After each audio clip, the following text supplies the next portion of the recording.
Okay. Move on. Mhm.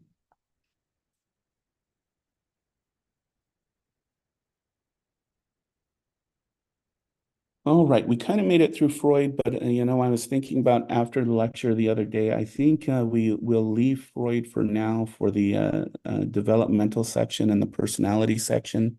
The thing that I want everyone to understand about Mr. Freud right now, or Dr. Freud right now, is that he emphasized the unconscious brain. And this will become important, especially when we start talking about different brain functions. One of them being um, that we do process things unconsciously before we have a conscious reality of it. And the best example is that information goes to your limbic system first.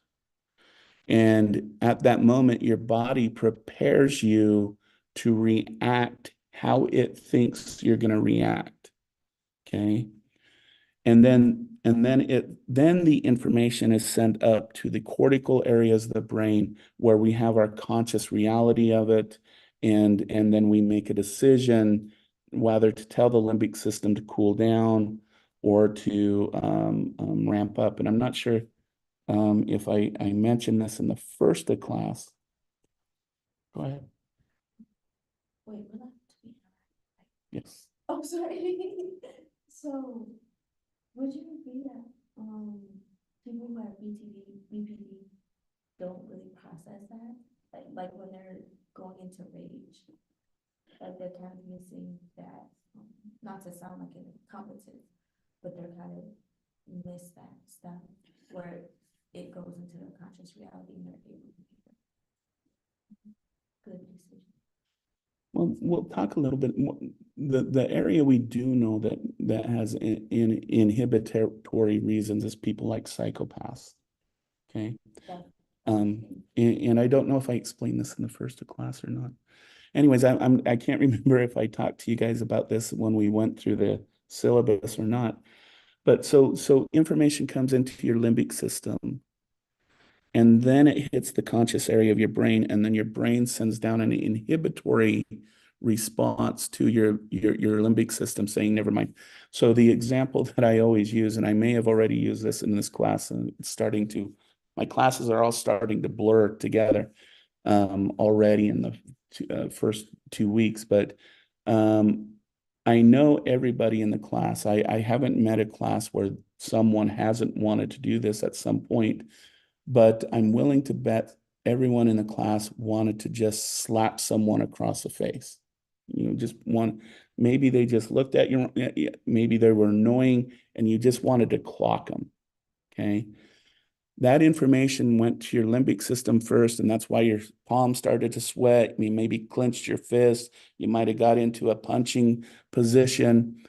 And then that information was sent up to your cortical areas when you came to a conscious reality of it. And you're like, no, I don't want to get in trouble. No, this isn't a good idea. Oh, everyone's watching.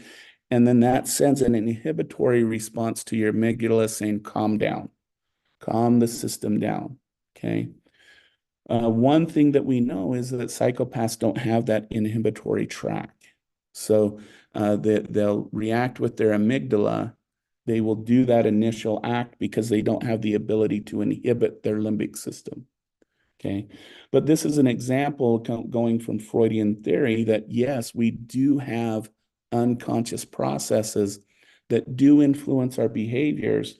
And if we don't take conscious control of it, then we can then elicit that behavior in some way that sometimes is not healthy for us. But going on from Freud, there's two other early theories that I want to talk about. The first one is something called behaviorism, and the other one is called humanistic approach. Okay. Uh, the behaviorist movement, which actually dominated the United States for about 50, 60 years, started as a kind of dissatisfaction with two individuals, John B. Watson and B.F. Skinner, who were kind of annoyed with the Sigmund Freud stuff and getting all kind of and the neo-Freudians who were getting more philosophical rather than scientific, more literature rather than hard science and doing experiments. And Watson and Skinner wanted psychology to be like physics, to be like the quote unquote hard sciences. And so what they decided to do, just like the hard sciences, is the only thing we should study in psychology is those things that we can observe. And what can we observe in our environment? We can observe the stimulus in the environment and the behavioral response of the organism. So they promoted what's called a stimulus response science. And they made it so it became a scientific, observational, measurable science. And that means that anything between the stimulus and the response was completely ignored. Thought processes, emotions, feelings. In fact, B.F. Skinner stated that our conscious mind is only a byproduct of stimulus response associations. Um, and so this is where we get into things like reward and punishment, associative learning. We'll really talk about these individuals in the learning section, and really look at these different dynamics, and we'll teach you how to train your fish, I guess. This did dominate the United States for about 50, 60 years. And then eventually, and go on to this, I'll jump over here to the 1960s, is that while behaviorism works with rats and pigeons and those kinds of things, behavioral techniques, behavioral training techniques didn't always really work well with humans or even some of the primates that we studied.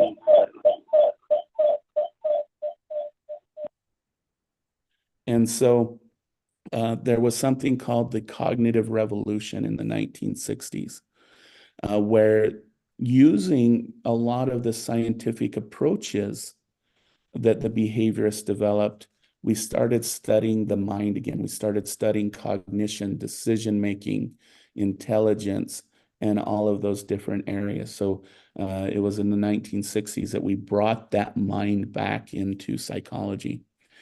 And I will note, because we are going to do a project next week on Native American psychology, which really started really in earnest in the 1980s.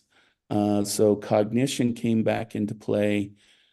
So we have behavior, cognition, and what really is being added by Native American psychology is a spiritual aspect of the mind. And so, but we'll get into that next week when we start to compare Native American psychology with Western psychology. Okay. And so going back to here, though, we have B.F. Skinner, we have John B. Watson, and we'll talk about them when we get to learning and behavior change. And then our next one that we will study mainly in the personality section and in the emotion and motivation section is something called humanistic theory or humanistic psychology. So dissatisfaction with Freudian psychology and dissatisfaction with behaviorist psychology led to what we call the humanistic movement. Because I want you to follow this line of thought. Both Freudian psychology and behaviorism are both deterministic, okay? You are not here in this class on Zoom because you chose to be. Your id, which contains your two basic drives, puts you here. And in the place you're in Freudian psychology, and your learned reward and punished history put you here not your own choice. So in behaviorism, you're just an accumulation of reward and punishment. In Freudian psychology, you're only the product of your unconscious desires and your unconscious drives. Okay. This was very dissatisfying to a lot of psychologists who feel like humans have the ability to make a free choice, to make decisions, to choose where they want to be in their life. And so around the 1950s, based on what's called existential philosophy, to kind of give some context to this, in the 1950s, we just got through World War I, World War II. We were involved in conflicts in the Asian countries. Vietnam was starting to look like going to be our next conflict. We were in the starts of the Cold War and nuclear threat. So the world looked kind of gloomy, if we can say that. Yeah, depressive, all that kind of stuff. And everyone was worried. And so there was a theory called philosophy. I shouldn't, well, it is a theory too.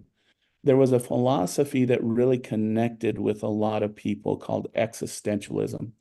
Because what existentialism says is that we are born into a meaningless, chaotic world, that really there is no meaning to existence. There is no meaning to the earth, grass, weeds, sun, planets. I mean, it just happens out of chaos. Okay. And so what that means is, as human beings, as conscious beings, we create meaning through the development of religion, government, schools, um, and the like. That really all of these institutions is that we created them to give it meaning in this very chaotic, meaningless world. Okay. Sounds kind of depressing if you think about it. But anyways, this is where they get the notion of free will, is that if we're born in a meaningless world, then we have complete free will to choose our own path and choose our own way. Now, this means though, now this goes into the humanistic part of it. The humanistic part of it is that as humans, we are therefore need to figure out who we are as a complete and whole person. That yes, we have free will, but that free will is driving us to understand who we are as a complete and total person. So the two people who are kind of within this area that were the kind of the fathers of it were Carl Rogers and Abraham Maslow. If you've done an HR class or something, or even in high school, I think they talk about this, but there's this idea of Maslow's hierarchy of needs, where it's this kind of pyramid looking thing. All right. And up here is what he called self-actualization, and that at these different levels you have different needs, right? So at the bottom level you have biological needs, which is food, water, shelter, those kinds of things. Safety needs, do you feel safe? Are you protected? Social needs, do you have friends, family, intimate relationships? Esteem needs, do you like who you are? And then if you have all those needs aligned, you can focus on becoming an actualized person. And according to his theory, the problem is we don't always have those areas aligned. Okay. But we'll get more detailed into this later, but this is kind of his idea about what we're motivated. And this is one of the main motivational theories. And it's going to be the predeterminate to what came in 1999 in the development of what's called positive psychology, which focuses on why certain people excel more than other people, why some people are more happy than other people. Instead of focusing on dysfunction and mental disorders, they're looking at what are the things that make human beings excel. Okay. And humanistic approach is going to be one of the base theories that then that's going to be a springboard for. Now, I do just want to focus because I mentioned Carl Rogers. What is self-actualization? So that's not a cliffhanger for you all. And I like using Carl Rogers' definition just really quick. Carl Rogers theorized that we have a real self and we have an imagined self. Okay. Your real self is the person who exists right here, right now, with all your good stuff and your bad stuff and everything in between. Okay. Your imagined self is that person you think you ought to be. So the straight A student, the mother of the year, the father of the year, the best at work, the greatest athlete, the you know, um, the next Taylor Swift, um, those things that you think you should be. Okay. And what Rogers found in his clinical practice and research since then is the further apart your imagined self is from your real self, the more dysfunction we see. So the higher amount of depression symptoms, the higher amount of anxiety, even things like this probably sounds obvious, but eating disorders, dissociative disorders.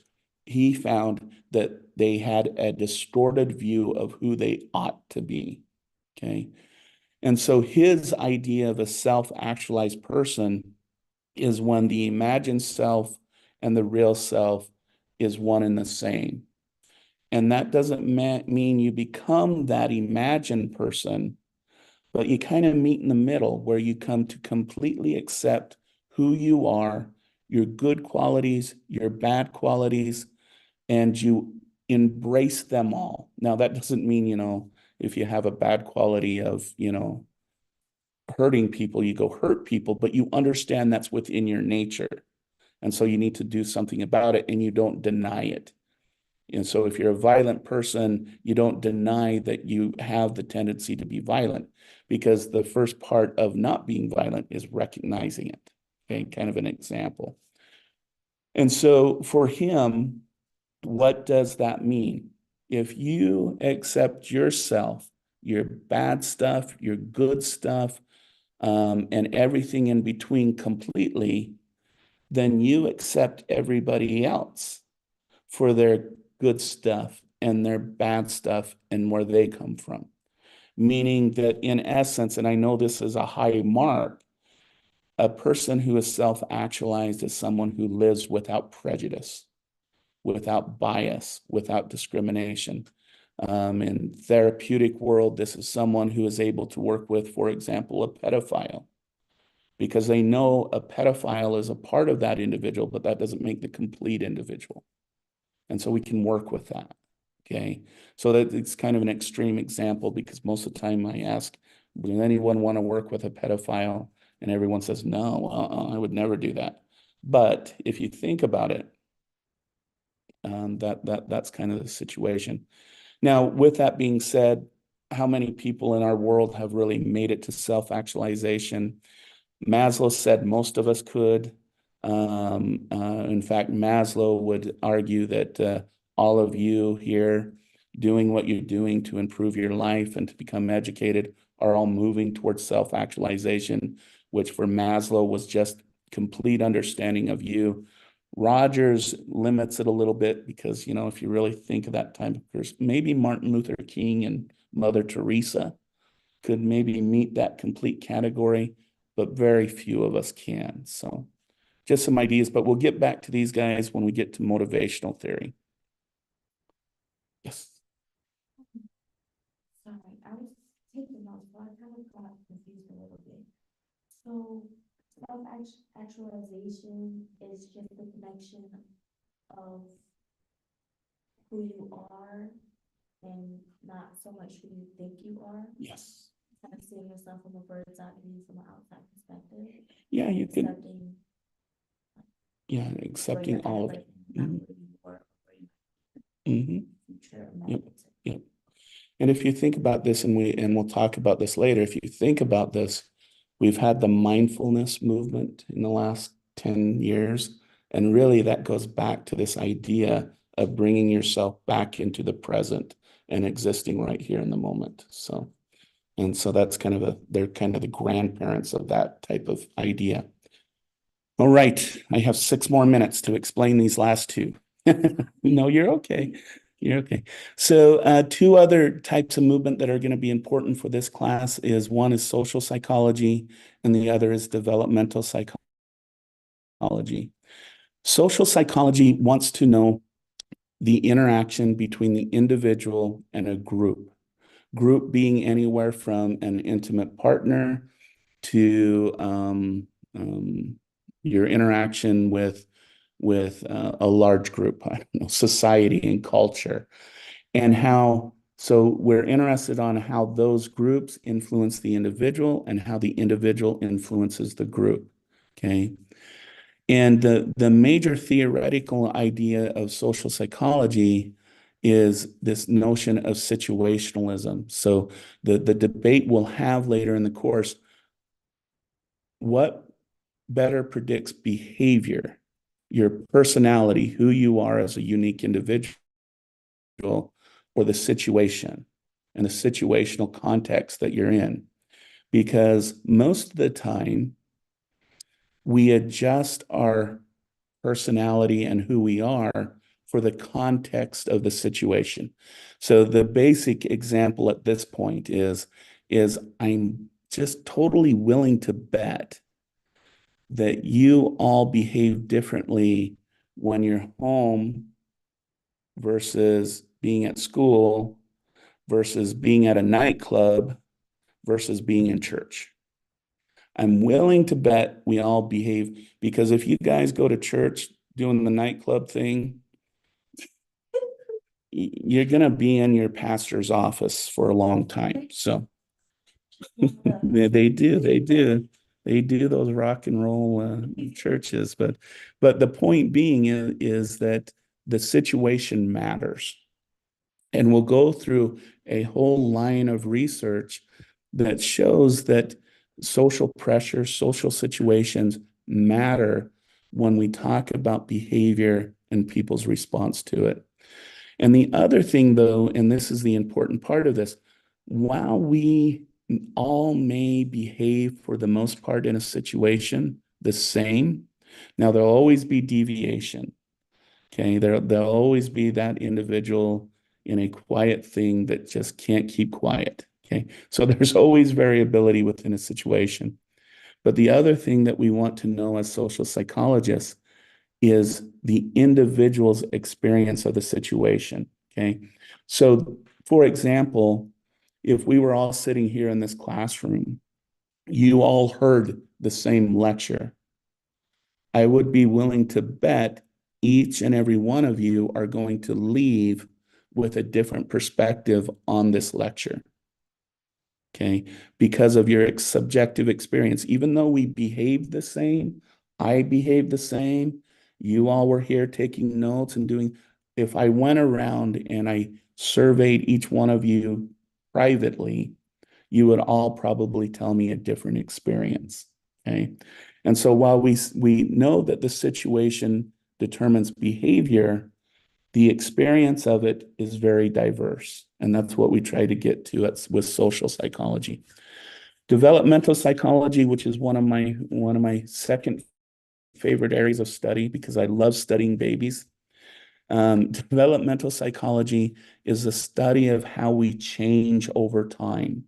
So what we're interested in this area, and we'll go through it when we get there, is we're interested how people change cognitively, so our thought processes, of course, biologically, and then socially. How do we socially change and adapt to environment? So, and we'll talk about this when we get to this section. What makes this area of study unique in psychology is usually when we do an experiment, we take a snapshot of in time. Okay, so we might only have people of a different age. We have them come in and we have them do an experiment, and then we generalize on that snapshot in time. What developmental psychologists do is they watch how people develop and change over time. And this is actually an important area of study. If you're going into things like pre-nursing counseling, parent, I actually recommend taking the developmental class, Psych 240. If you're going into any of those areas, in fact, nursing, it's usually a prerequisite. So if any of you are in the pre-nursing program, I will see you in Psych 240. But I'll just wrap up with this on developmental psychology is what's really being promoted when we're treating people is what's called developmentally appropriate practices, where we take people for where they are developmentally. And indeed, most of the therapists and counselors I worked with, they usually had two well-used books, the DSM for diagnostics purposes and their developmental psychology book. Those were the two most common books in a counselor or therapist's office because they need to know where a person is developmentally in order to help them through their situation. But anyways, that's that field. Let me see. Okay. All right. So the reason I want to stop here and I'll take your question is because next week I want us to start on an assignment that's going to compare indigenous psychology with what we've been talking about now. So where we will start next Tuesday is with cultural and indigenous psychology, or also known as Native American post-colonial psychology. And we'll do a comparison and contrast with some articles. So I'm going to stop recording and I'm going to ask, well, no, I'm going to stop sharing first. Let's start there.